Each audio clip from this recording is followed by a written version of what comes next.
사람은 무엇으로 사는가? 톨스토이. 한 구두 수선공이 부인과 자식들과 함께 어느 농가에 새들어 살고 있었다. 이 구두 수선공은 자기 집도 땅도 없었으며 오로지 구두 수선으로 겨우 가족을 돌보고 있었다. 빵값은 비싸고 수선료는 싸기 때문에 버는 것은 모두 먹는 것으로 들어가는 형편이었다.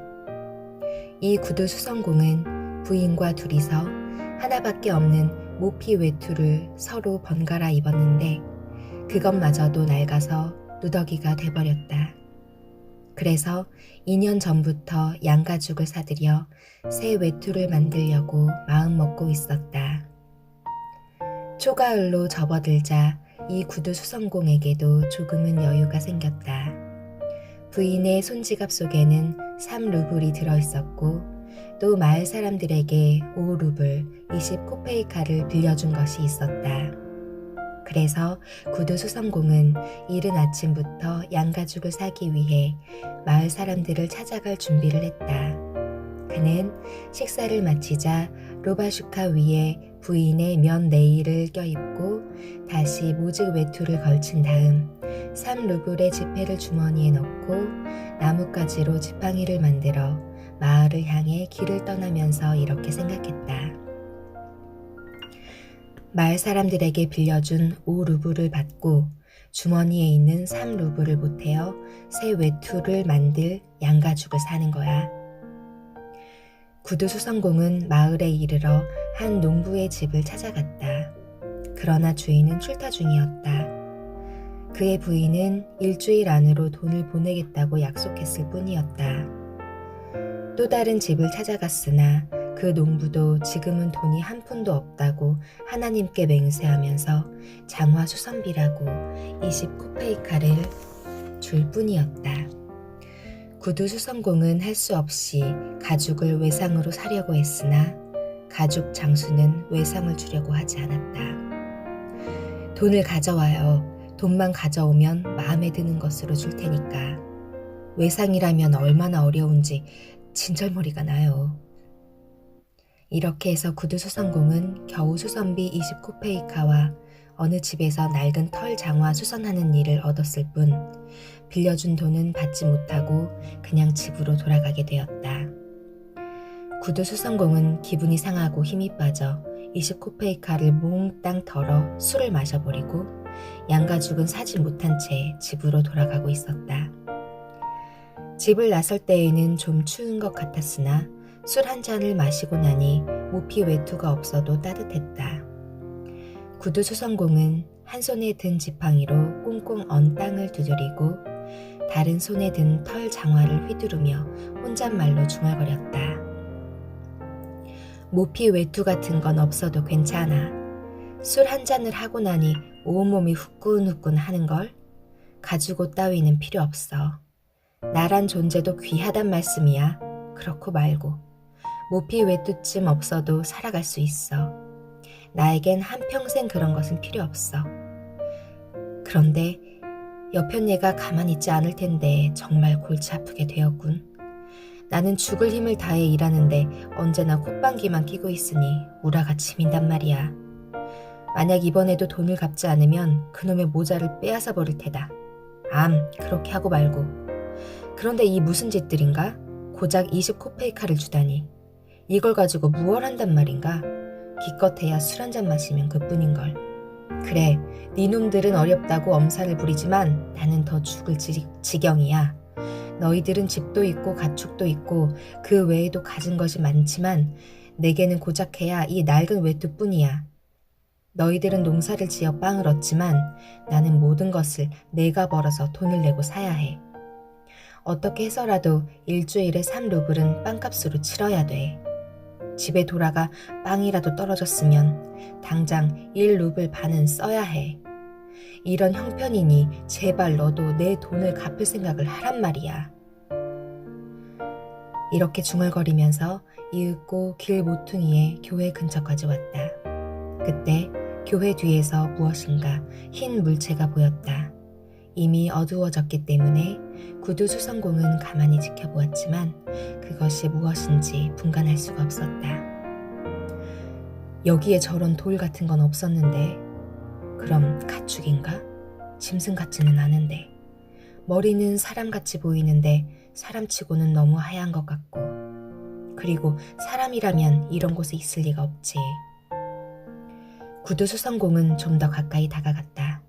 그제야 그 물체가 똑똑하게 보였다. 그런데 정말 이상한 일이었다. 그건 사람이 분명한데 죽었는지 살았는지 걸거숭이 알몸으로 그 차디찬 교회벽에 기대어 앉은 채 꼼짝도 하지 않고 있었다. 갑자기 무서운 생각이 들었다.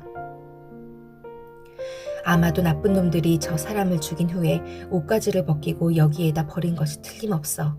가까이에서 꿈을 대고 있다가는 나중에 무슨 병을 당할지 알 수 없는 일이야. 그래서 그는 그 옆을 그냥 지나쳐갔다. 교회 모퉁이를 돌아가니 그 사나이는 보이지 않았다. 교회를 지나 한참을 걸어가다가 뒤를 돌아보니 사나이가 벽에서 몸을 일으켜 움직이고 있었다. 무슨 동정을 살피고 있는 것 같았다. 구두 수성공은 더욱 겁이 나서 이런 생각이 들었다. 가까이 가볼까? 그대로 지나가 버릴까? 만일 가까이 갔다가 재수없게 무슨 변을 당할지도 몰라. 저놈의 정체를 모르지 않는가? 좋은 일을 하고야 이런 곳에 왔으니 만무하고 곁에 다가가면 갑자기 달려들어 목을 조를지도 모르지. 그렇게 되면 나는 끝장이야. 비록 목을 조르지 않더라도 결국은 귀찮은 일을 당할 게 뻔하지. 저 사나이는 분명 알몸인데 내가 입고 있는 것을 몽땅 벗어줄 수도 없고. 아, 하나님, 제발 무사히 지나가게 하여 주소서.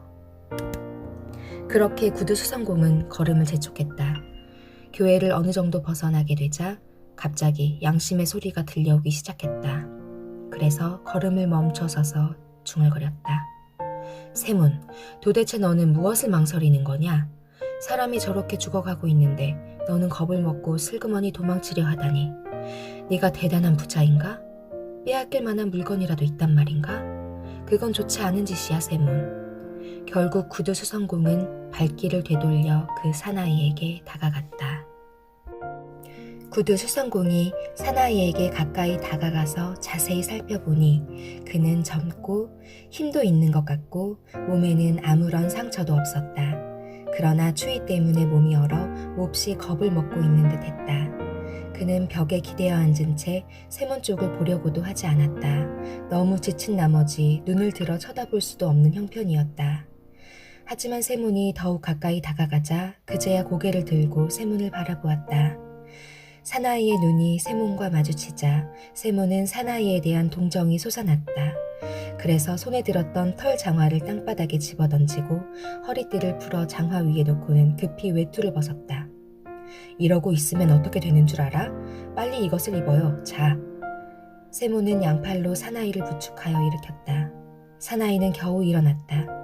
자세히 살펴보니 키도 훤칠하고 몸과 손도 깨끗하고 온화해 보이는 얼굴이었다. 세문이 그의 어깨에 긴 외투를 걸쳐주었으나 팔이 소매에 잘 끼워지지 않았다.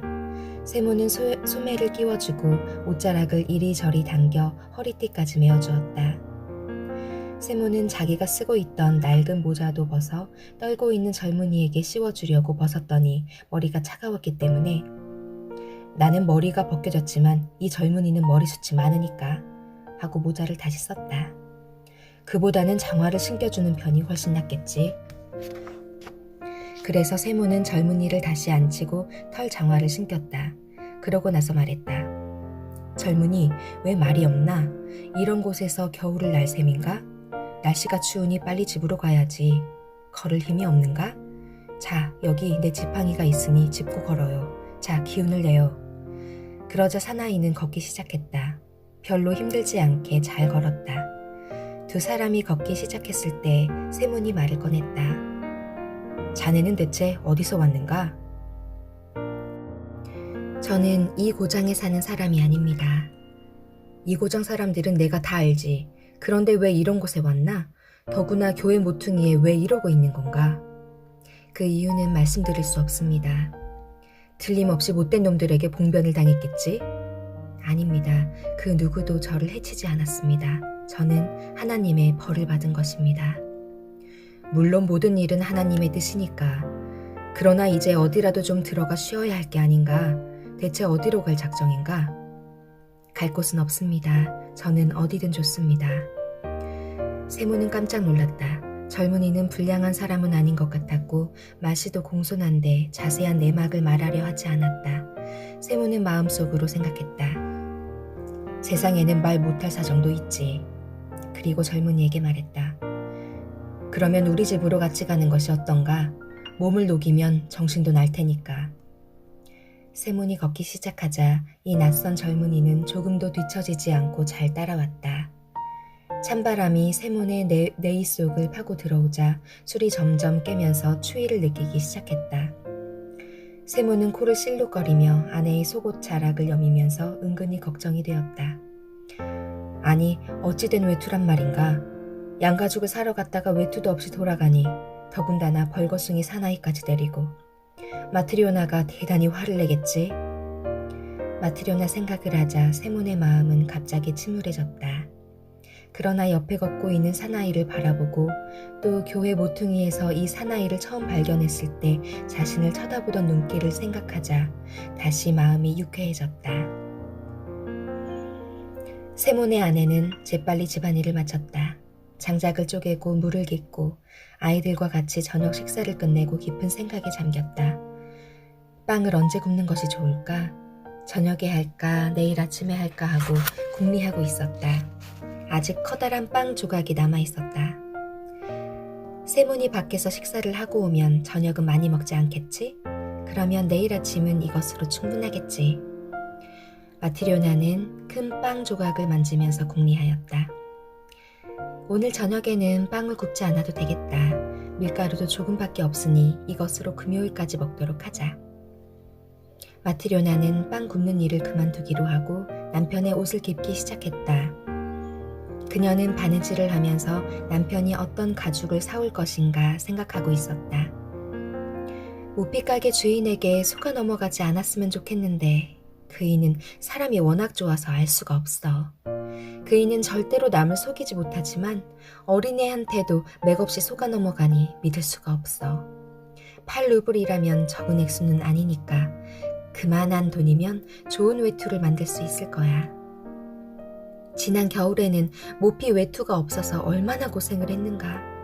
내과에도 못 나가고 들에도 못 나갔었지. 오늘만 해도 그래. 그이가 옷이란 옷은 모두 입고 나가버리니 나는 입을 것이 없는 거야. 그런데 왜 이렇게 늦을까? 벌써 돌아올 시간이 지났는데 혹시 이이가 그 돈으로 술 타령을 하고 있는 건 아닐까? 마트리오나가 마침 그런 생각을 하고 있을 때 입구의 계단이 삐걱거리면서 누군가가 들어오는 소리가 났다.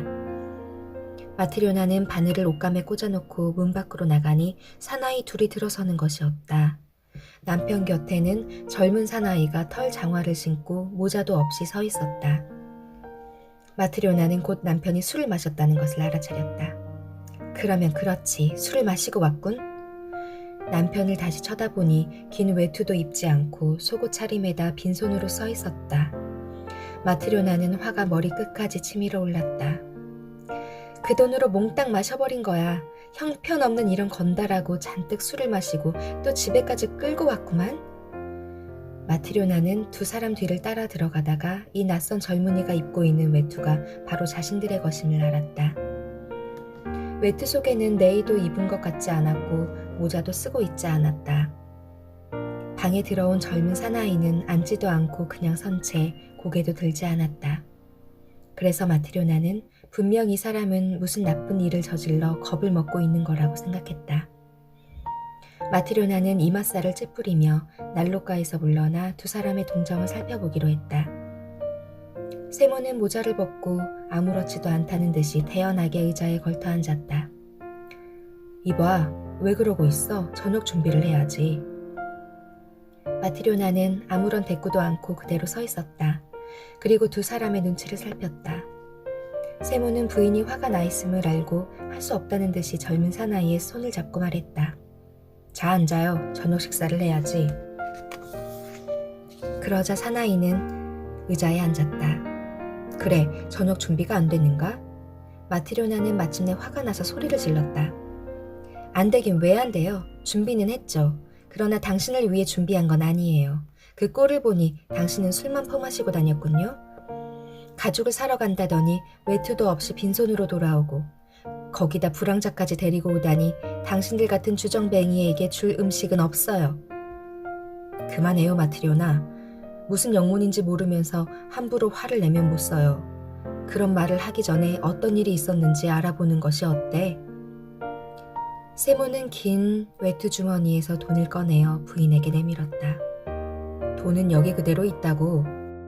하지만 도리포노프는 오늘은 돈이 없다면서 내일 꼭 주겠다고 약속했어. 마트료나는 더욱 화가 났다. 이것이 무슨 일인가? 사오겠다던 가죽은 사오지 않고 오히려 하나밖에 없는 외투를 전혀 낯선 사나이에게 입혀가지고 집에까지 오다니. 마트료나는 탁자 위에 놓인 돈을 간수하면서 말했다. 저녁은 없어요. 주정뱅이에게까지 신경을 쓰고 싶지 않아요. 이봐, 마트료나. 말 조심해요. 우리 사정도 들어보아야지. 당신 같은 주정뱅이에게 무슨 말을 들어요? 사실 말이지, 나는 당신 같은 주정뱅이와 결혼할 생각이 없었어요. 그리고 어머니가 주신 것들도 술값으로 다 써버리더니 이제는 양가죽을 사러 간다더니 그 돈마저도 다 마시고 오는군요. 세모는 부인에게 자기가 마신 것은 20코페이카밖에 안 된다고 열심히 설명하고 이 젊은 사나이를 데리고 온 경위도 사실대로 밝히려 했으나 마트료나는 한마디도 못하게 가로막았다. 그녀가 쉴 새 없이 떠들어대니 세모는 끼어들 수가 없었다. 10년 전의 일까지 들추어내어 퍼붓고 있었다. 마트료나는 계속 짓거리면서 세몬의 곁으로 달려들어 그의 소매를 붙잡고 사정없이 흔들어댔다. 내 옷을 내놔요. 하나밖에 없는 내 옷을 빼앗아 입고 염치도 좋지? 이리 내라니까? 정말 못난 인간 같으니라고. 차라리 죽어버리는 게 낫지. 세몬이 팔을 들어 옷을 벗으려고 하는데 동시에 마트료나가 세차게 잡아당겨 옷의 이음매가 부드득 터졌다. 마트료나는 옷을 빼앗아 입고 문 쪽으로 달려갔다. 그녀는 그대로 나가려고 하다가 문득 발걸음을 멈췄다. 기분은 매우 상하지만 남편이 데리고 온 이 낯선 사나이가 도대체 어떤 사람인지 알고 싶어진 것이다. 마트료나는 멈춰서서 말했다. 사람이 모자라지 않으면 이렇게 맨발로 있을 리가 없어요. 그런데 이 사나이는 속옷도 입고 있지 않아요. 또 당신도 마찬가지예요. 만일 좋은 일을 했다면 어디서 이 사나이를 끌고 왔는지 왜 똑똑히 말을 못하죠? 아까부터 그 말을 하려던 참이야. 내가 집으로 돌아오는 길에 이 사람이 교회 벽에 발가벗은 몸으로 쭈그리고 앉아 있었는데 거의 얼어 죽을 지경이 되었더란 말이요. 글쎄 여름도 아닌데 벌거벗은 채로 떨고 있었고 정말 하나님이 도우신 거야. 내가 그리로 지나왔으니 망정이지 그렇지 않았다면 얼어 죽고 말았을 거요. 사람이 살다 보면 언제 무슨 일을 당할지 알 수 없는 거요. 그래서 내 외투를 입히고 집에까지 데리고 왔지. 마트료나, 당신도 마음을 진정시키고 이 사람의 처지를 한번 생각해 봐요. 사람은 누구나 한 번은 죽는단 말이야. 마트료나는 실컷 욕설을 퍼부으려다 낯선 젊은이를 쳐다보자 말문이 막혔다. 사나이는 의자 끝에 앉아 꼼짝도 않고 죽은 듯이 있었다. 두 손은 무릎 위에 포개고 고개를 가슴께까지 떨어뜨리고 눈을 감고 마치 무엇에 목이 졸리듯 이마를 찌푸리고 있었다. 마트료나가 입을 다물고 조용했기 때문에 세모는 다시 말했다. 마트료나, 당신에게는 하나님이 없단 말이요? 마트료나는 이 말을 듣고 다시 한번 젊은 사나이를 바라보았다. 그 순간 마트료나의 노여움이 차츰 가라앉기 시작했다. 그녀는 문에서 몸을 돌려 난로 옆으로 가서 저녁 준비를 시작했다. 탁자 위에 잔을 놓고 맥주를 따르고 남은 빵을 내놓으며 그들에게 말했다. 자, 식사들 하세요. 세모는 낯선 사나이를 식탁으로 데리고 갔다. 앉아요. 세모는 큰 빵 조각을 잘게 썬 다음 먹기 시작했다. 마트료나는 탁자 한쪽에서 한 손으로 턱을 괴고 낯선 젊은이를 바라보았다. 그러자 마트료나는 이 젊은이가 가엾게 생각되어 계속 돌보아주고 싶은 마음이 생겼다. 그때 이 젊은이는 갑자기 일그러진 얼굴을 펴고 밝은 표정이 되어 마트료나 쪽으로 눈길을 돌려 싱긋 웃어 보였다. 식사를 마치고 마트료나는 그릇들을 치운 다음 낯선 젊은이에게 물었다. 당신은 대체 어디서 왔어요? 저는 이 고장 사람이 아닙니다. 그러면 왜 그런 곳에 있었죠? 그건 말할 수가 없습니다. 당신이 입고 있던 옷은 누가 벗겨갔죠? 저는 하나님께 벌을 받았습니다. 그래서 벌거벗은 몸으로 쭈그리고 있었나요? 네, 벌거벗은 채로 쓰러져 얼어 죽을 뻔했지요. 그것을 세몬이 보고 불쌍히 여겨 입었던 외투를 벗어 입혀주고 털장화를 신겨 집으로 데리고 온 것이지요. 또 여기 오니 아주머니께서 먹을 것과 마실 것을 주었습니다. 두 분께서는 틀림없이 하나님의 은총을 받으실 겁니다. 마트료나는 일어나 방금 기워놓았던 세몬의 낡은 네일을 창가에서 가져다가 젊은이에게 주었다. 또 바지도 찾아서 건네주었다. 젊은이는 네일도 없는 모양인데 이것을 입고 아무데나 마음에 드는 곳에서 주무세요. 침대 위나 난로가에서. 젊은이는 외투를 벗고 네일을 입은 다음 침대에 누웠다. 마트료나는 불을 끄고 외투를 집어 남편 곁으로 갔다. 마트료나는 외투 자락을 덮고 눕긴 했으나 좀처럼 잠이 들지 않았다. 낯선 젊은이의 일이 머리에서 떠나지 않았다. 그 젊은이가 마지막 남은 빵을 먹어버렸으니 내일 아침 먹을 빵이 없다는 것과 네이와 바지를 건네준 걸 생각하니 여간 아쉬운 게 아니었다. 그러나 젊은이가 방긋 웃던 생각을 하자 가슴이 뭉클해지는 것이었다. 마트료나는 오랫동안 잠을 이루지 못했다. 세몬도 잠을 자지 못하고 외투 자락을 끌어당기고 있었다. 그때 마트료나가 말을 꺼냈다. 남은 빵을 다 먹어버렸는데 내일 먹을 것을 준비해두지 못했으니 어떡하죠? 이웃집에서 좀 빌려올까요? 그래, 그게 좋겠군. 어떻게든 굶기야 하겠어. 마트료나는 가만히 누워 생각에 잠겼다. 그런데 저 사람 나쁜 사람은 아닌 것 같은데 왜 자기 신분을 밝히지 않을까요? 글쎄, 말 못할 사정이 있겠지. 세몬, 왜? 우리는 뭐든지 남에게 도움을 주는데 왜 어느 누구도 우리를 도와주지 않지요? 세몬은 말이 없었다. 그런 생각해봐야 무슨 소용이 있어. 그렇게 말하고는 돌아 누워 잠이 들었다. 다음 날 아침 세몬은 일찍 잠이 깨었다. 아이들이 일어나기 전에 마트료나는 이웃집으로 빵을 빌리러 갔다. 어젯밤에 데리고 온 낯선 젊은이는 낡은 셔츠를 입고 네일을 입은 채 의자에 앉아 천장만 바라보고 있었다. 그의 모습이 어제보다는 한결 밝아 보였다. 어이 젊은이, 배는 먹을 것을 원하고 몸은 입을 것이 있어야 하니 벌이를 해야 하지 않겠나? 자네는 무슨 일을 할 줄 아나? 저는 아무 일도 할 줄 모릅니다. 세몬은 깜짝 놀라 말을 이었다. 하겠다는 마음만 먹으면 돼. 사람은 무엇이든 노력하면 할 수 있는 거야. 그러지요. 모두들 일하니까 저도 하겠습니다. 그리고 자네 이름은? 미하일이라고 합니다. 이봐 미하일, 자네는 신분에 관한 이야기는 하기 싫은 모양인데 그건 아무래도 좋네. 굳이 들어야 할 이유도 없으니까. 그러나 자기 몫은 해야 돼. 내가 시키는 일을 하겠다면 우리 집에 있어도 좋아. 괜찮은가? 감사합니다. 열심히 일을 익히겠습니다. 무슨 일이든 가르쳐 주십시오. 세모는 실을 손가락에 감아 실 꾸러미를 만들기 시작했다. 별로 어려운 건 아니야. 잘 보라고. 미하일은 그것을 자세히 들여다보더니 쉽게 익혀가지고 손가락으로 실을 꼬았다. 세모는 그에게 가죽을 잇는 일을 가르쳤다. 미하일은 이 역시 금방 익혔다. 그 다음 주인은 실 속에 단단한 실을 끼워 넣는 일과 가죽 깁는 방법을 가르쳤다. 미하일은 이것도 이내 익혔다. 세몬이 어떤 일을 가르쳐도 즉시 터득하여 사흘 만에 마치 벌써부터 구두 수선 일을 한 사람처럼 능숙하게 처리했다. 그는 몸을 아끼지 않고 일했고 또 조금밖에 먹지 않았다. 한가할 때라도 말을 하거나 웃거나 또는 밖으로 나가는 일은 좀처럼 없었다.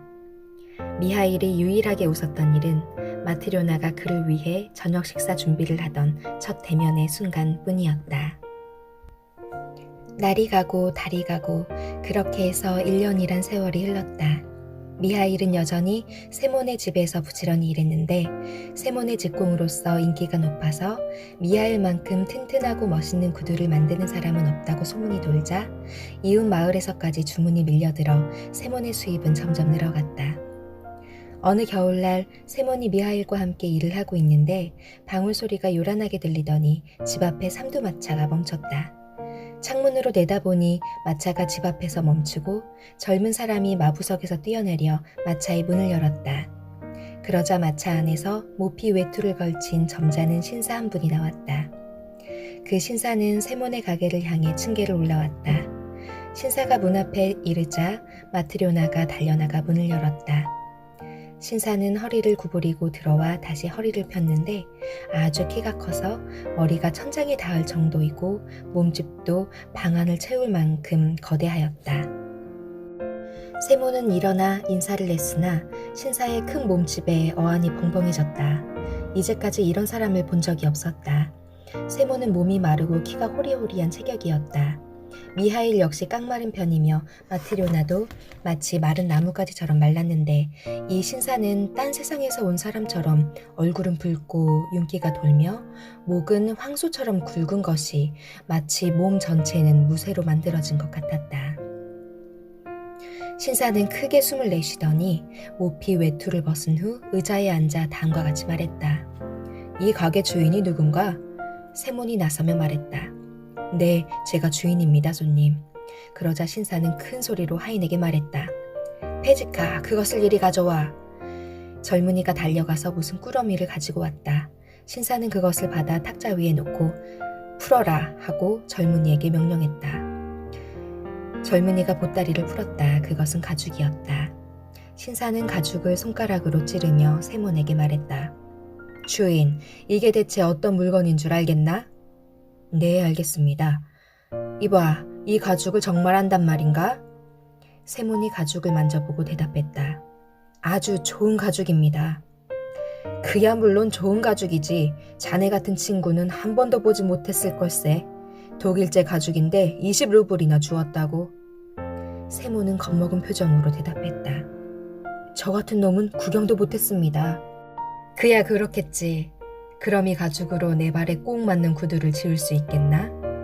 네, 지을 수 있고 말고요. 신사는 갑자기 큰 소리를 질렀다. 지을 수 있다고? 자네는 먼저 누구의 구두를 만드는지, 어떤 가죽으로 만드는지 똑똑히 알아야 해. 나는 1년을 신어도 상하지 않고 모양도 일그러지지 않은 구두를 원한단 말이야. 그러니까 자신이 있으면 재단을 하고 그렇지 않으면 아예 처음부터 손을 안 대는 것이 좋아. 여기서 미리 말해두지만 만일 구두가 1년이 못 되어 일그러지거나 파손되는 날이면 자네를 감옥에 보낼 테야. 반면 1년이 지나도 이상이 없으면 수공비로 10루블을 더 지불하겠다. 세몬은 잔뜩 겁이 나서 대답을 못하고 미하일 쪽을 돌아보았다. 그리고 미하일의 옆구리를 찌르면서 의논을 했다. 이봐 미하일, 어떡하지? 미하일은 그 일을 맡으라는 신용으로 고개를 약간 끄덕였다. 세몬은 미하일의 뜻에 따라 신사의 주문을 받아들여 1년을 신어도 일그러지지 않고 상하지도 않는 구두를 만들기로 하였다. 신사는 하인을 불러 왼발에 신을 벗기게 하고 다리를 쑥 내밀었다. 지수를 재게. 세몬은 50cm 길이의 종이를 잘라붙여 자리를 펴고 무릎을 꿇고 신사의 양말을 더럽히지 않게 손을 닦고 종이를 가지고 치수를 재기 시작했다. 세몬은 발바닥을 재고 이어 발등을 잰 다음 종아리를 재려고 했으나 종이의 양끈이 닿지 않았다. 신사의 종아리는 통나무처럼 굵었기 때문이었다. 잘해, 종아리깨가 꼭 끼지 않게 주의해. 세몬은 다른 종이를 덧붙였다. 신사는 의젓하게 앉은 채 양말 속의 발가락을 움직이면서 주위를 둘러보다가 미하일을 보았다. 저 사람은 누구인가? 저 사람은 우리 가게의 뛰어난 직공으로 나으리의 신을 짓게 될 사람입니다. 신사는 미하일에게 말했다. 분명히 알아두라고. 1년 동안은 탈이 나지 않는 구두를 만들어야 해. 세몬도 미하일을 돌아보았다. 그런데 미하일은 신사의 얼굴을 보지도 않고 그 뒤에 한 구석을 바라보고 있었다. 마치 누군가를 알아내려고 유심히 살피는 표정이었다. 미하일은 한참 동안을 그런 모습으로 있더니 갑자기 빙긋 웃으면서 얼굴이 환하게 밝아졌다. 이봐, 뭘 보고 싱글거리고 있어? 이 바보 같은 녀석아. 주위에서 기한 내에 구두를 만들어내야 한단 말이야. 그러자 미하일이 대답했다. 네,